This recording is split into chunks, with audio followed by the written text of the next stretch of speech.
In all of our discussions about the importance of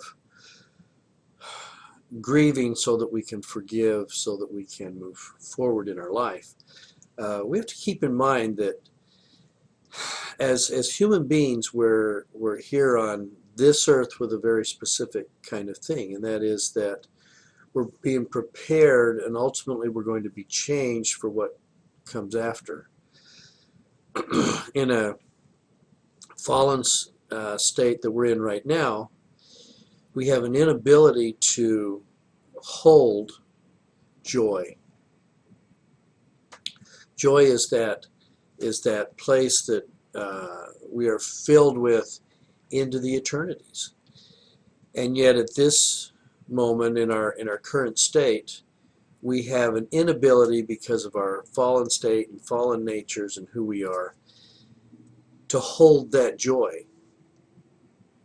Certainly the bumps and scrapes of humanness is going to put us in a place where it makes it hard for us to hold that, because we're surrounded so much by inhumanity, by unfairnesses, and by hurts and struggles, and watching the painful things that happen to us and to others around us. And at times like that, it's a little hard to comprehend that we were actually created ultimately to be changed into a way that we could hold and sustain into the eternities joy. Now, as it turns out, we use our choices to place ourselves in one of two positions.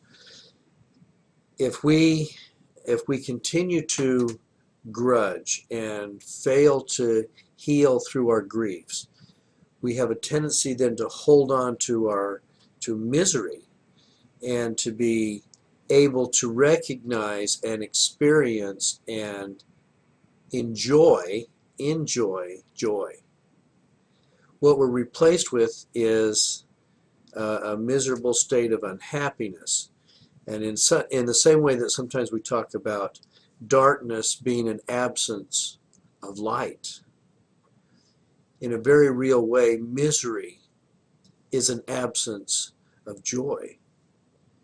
Misery is a very dark place that we can go to, where joy is not able to penetrate. Happiness is not able to penetrate, because we have become hardened. We block off our ability to let in light, to let in joy, that we can be enjoyed, that we can find enlightenment or enjoyment in other places, because we've become so hardened.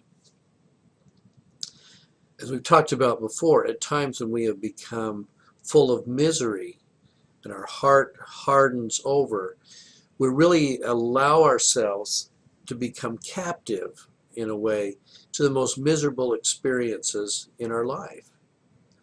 Or we have let the most destructive or toxic people in our life get to determine our ability to receive and recognize and sustain happiness, because we have allowed them to maintain a place in our heart and in our head that would shut out any kind of gratitude and happiness that causes us to block out and not recognize kindness as extended to us.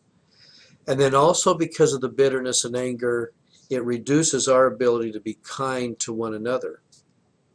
It's in that kindness that we extend happiness and we bring joy to others.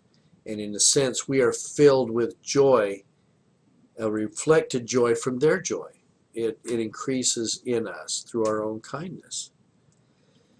Not allowing that kind of experience hardens us over time. And in fact, it's a course of actually becoming more and more and more enabled to extend joy, to experience joy, because we are so wrapped in the misery of our pain, and we are so darkened by the unfairnesses that have happened in our life.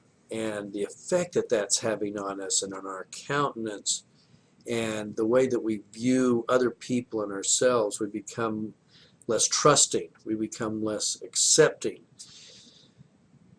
and we become very skeptical and very bitter over time. Those are all elements that block the reception of joy into our heart.